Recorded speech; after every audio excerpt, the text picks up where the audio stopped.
తల్లి లేదంటారు, శివుడికి తల్లి లేదంటారు. శివుడికి నిజంగా తల్లుండుంటే, అరే పిచ్చి నాయన, ఆ దుర్మార్గులందరినీ మసి చేసి ఆ మూడో కన్ను చూడరా ఎలా ఎర్రగా కందిపోయిందో అని చెప్పి దానికి కాస్తంత వెన్నపూస పూసేదేమో పాపం మహాతల్లి. మీరు అభిషేకాలు అవి చేసి నిరంతరం నా కొడుకుని తడిపేస్తున్నారు, తడిపేస్తే చూడండి వాడికి ఎలా పరిచయం పట్టిందో అని చెప్పి అభిషేకాలు కూడా ఆపించేసేదేమో. ఆ కంఠానికి కంఠాభరణాలు పెట్టుకోక మెడలో ఆ పావులు వేసుకొని ఆ ఆటలేమిట్రా పిచ్చినా మహారాజు అని చెప్పి ఆ పావుల్ని తీసి బుట్టలో పెట్టేసేదేమో.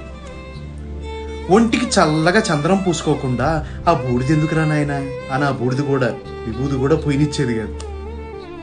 వెండికొండ బ్రహ్మాండంగా కైలాసం ఉంది, చల్లగా అక్కడ కూర్చోక ఈ శ్మశానాల్లో ఈ చితి మధ్యలో ఆ వేడి సగల మధ్యలో ఈ తై తక్కలు నీకు అవసరమారా పిచ్చి తండ్రి అని చెప్పి శ్మశానం కూడా తిరగనిచ్చేది కాదు.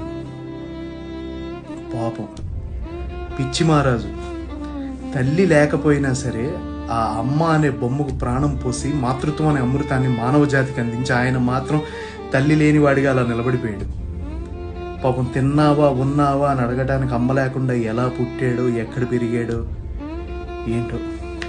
అలాంటి శివుని నువ్వు నాకు అది ఇవ్వలేదు ఇది ఇవ్వలేదని నిందిస్తావు.